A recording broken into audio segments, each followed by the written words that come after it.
setting towards the wall. So you can set one to yourself and set to the wall.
One of the things that I've learned as I've gone along setting is that one of the coaches had me laying down on my back and actually, at first catching the ball and then working on my release and trying to do it straight up and straight forward, and then actually setting it. And so understanding the difference between I'm catching, I have full control of the ball, and I'm just releasing and I keep it simple, and then actually speeding up the release and actually setting the ball and understanding how those two evolve and how they're similar. I think the release is a really important part of setting, and I think a lot of times we try to make it more complicated, and what this does is it simplifies it. It says it's just as simple as I catch and then release, and so if you just speed that up, if you go from one catch and release to actually setting and understand that it can just be one move, it's really helped to clean up my follow through and making things simpler.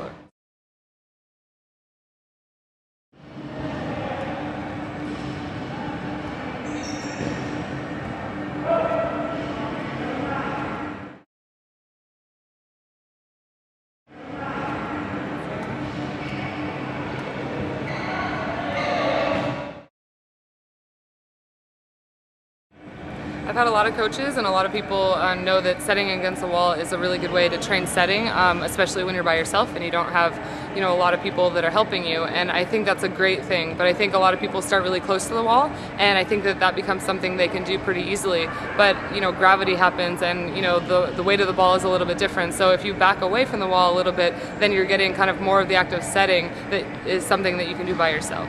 One of the reasons why I say backing away from the wall is advantageous is that it allows you to actually have to do the active setting. And so, when you're playing and when you're in a game, the ball is coming, from high, or it's also coming spinning, and so you really have to control the contact. When you're really close to the wall, you're not really in control, you're just kind of rebounding. And so when you back away, it makes it a lot more game-like, and it trains to have strength in your hands, and you can strengthen your release and your follow-through.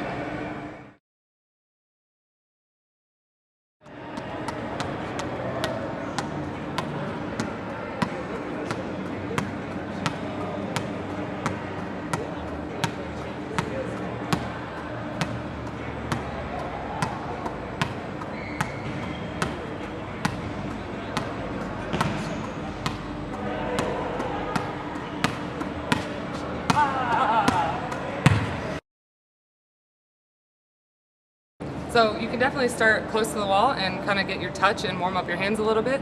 And as you back off, you can see how much more control over the release that you have to have. And so as you gradually move back, you kind of get more into more of a quick release. And so you feel that strength and you feel the difference as you move back gradually. This is a basic starting point for this concept. So Michelle's going to be alternating between front sets and back sets.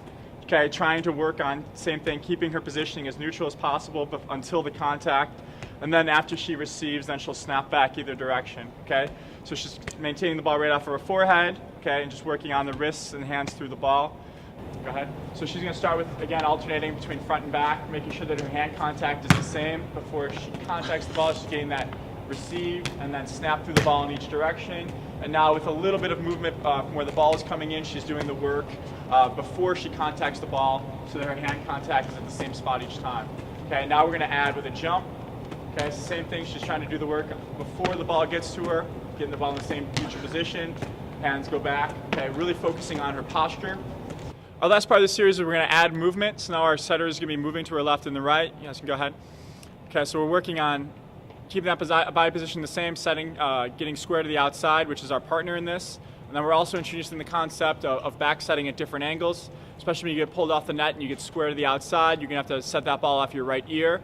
This ball off your left ear is only going to happen if you have to kind of get side set within a match, or if you set the back row D ball, you'd have to back set that ball off your left ear. Okay. So now we're doing the same thing, but we're adding jump. Okay. It's just trying to get square before she contacts the ball and then goes through. Now, a great way to begin developing a dominant left hand is to get the setters working against the wall and using one hand at a time to set. We emphasize keeping the ball high above the head and getting all 5 fingers on the ball instead of the palm. Next, we actually progress to attacking against the wall. We have them alternate hands for more control, but this is just another way for setters to become more comfortable using their left hand. So nice. I will sit on the floor of the finger. You must take the ball and start to set only with the first 2 fingers. After you will go with the second 2 fingers, maybe 10 times for every finger. Like this, last one, and after coming back, only with finger. Not if you see, I'm not using the hand. I'm using only the finger at the time, like this, with only 2 fingers. So this 1, 2 first, this 1, 2, this 1, 2, and this 1, 2, and after coming my arm. So like this. Maybe after you will start to make closing your eyes and don't look, and only. This is good because you understand. For sure you listen, you feel the ball, because I'm not making like a spiking. I'm making the ball, it's going on my finger, and after I push the finger, so it's soft. My touch is soft because I don't need to be so strong, and I need to feel my sensation here. Difficult, you can start to like this. You can make 10. And after start again. And if you will be one day very good, you will make like this, and you will continue. After there is this one,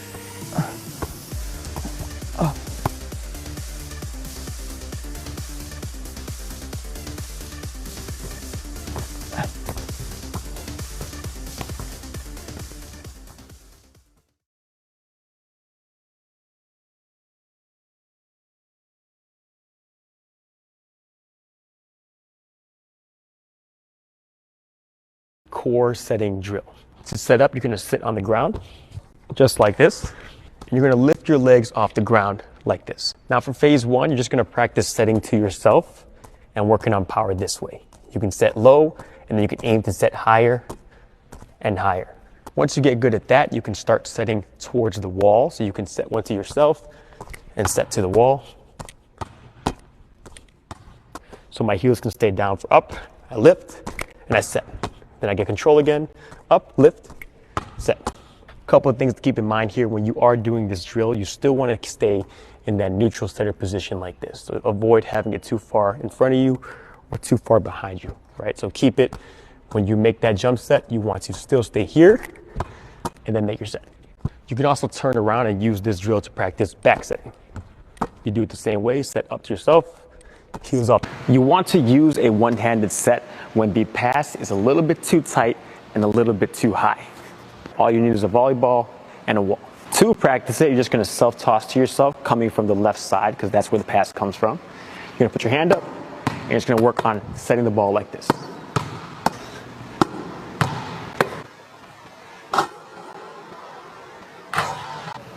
Looks like this. Like any skill, this is going to take practice. So what you want to do is start by working closer to the wall first and getting this down with some accuracy. As you get better, you can start backing up further and further, and then further and further.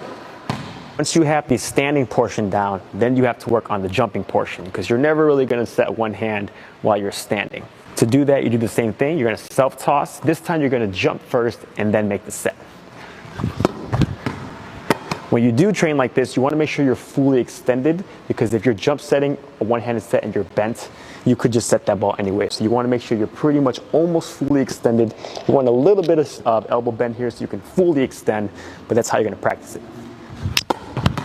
Next thing you want to practice is actually doing a one-handed set with a tight pass. So you're still going to use a wall, but you're going to turn this way so that the wall can represent the net. And what you're going to do here is you're going to self-toss a tight pass that's almost getting to the wall. You're going to jump, make the one-handed set, and land without touching the wall. That looks like this. So to summarize, practice by getting your touchdown standing first, then practice with the jump, then practice as if the wall is the net.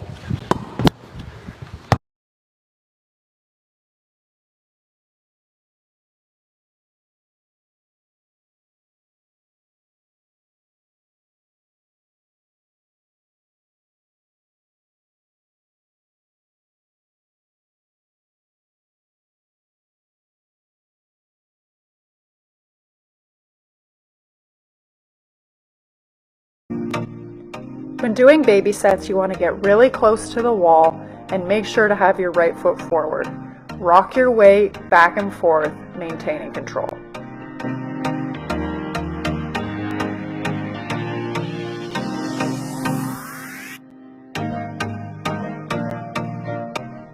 One-handed sets can be tricky, but the important thing is how you use your wrist.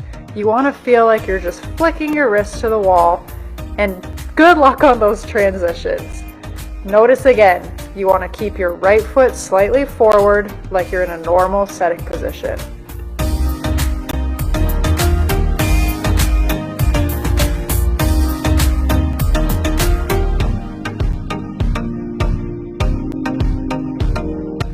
Our last warm-up exercise is 360-degree turns.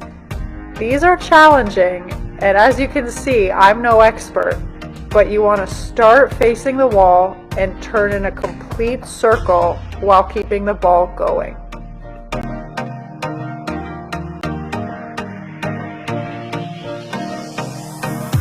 A good trick to think about is not to bend backwards too far when your back is facing the wall. Try to stay upright and just push the ball a little bit harder than you are at the start.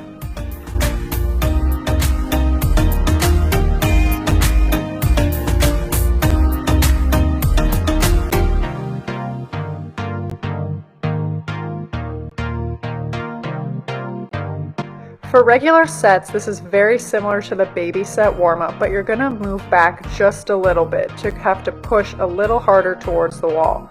You still want to keep your right foot forward in a good setting position and hands high.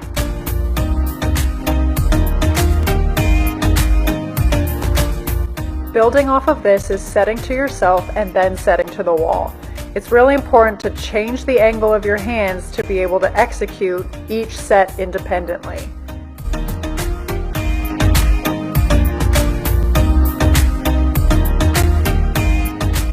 Single leg sets are challenging because we have to maintain our balance. To do this, we require a lot of consistency and precision, hitting the same target with our set over and over.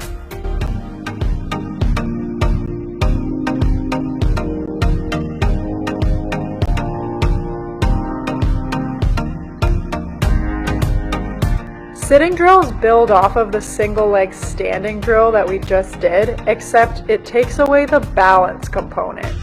Because we can't move, we have to try to set the same location every time to keep the drill going.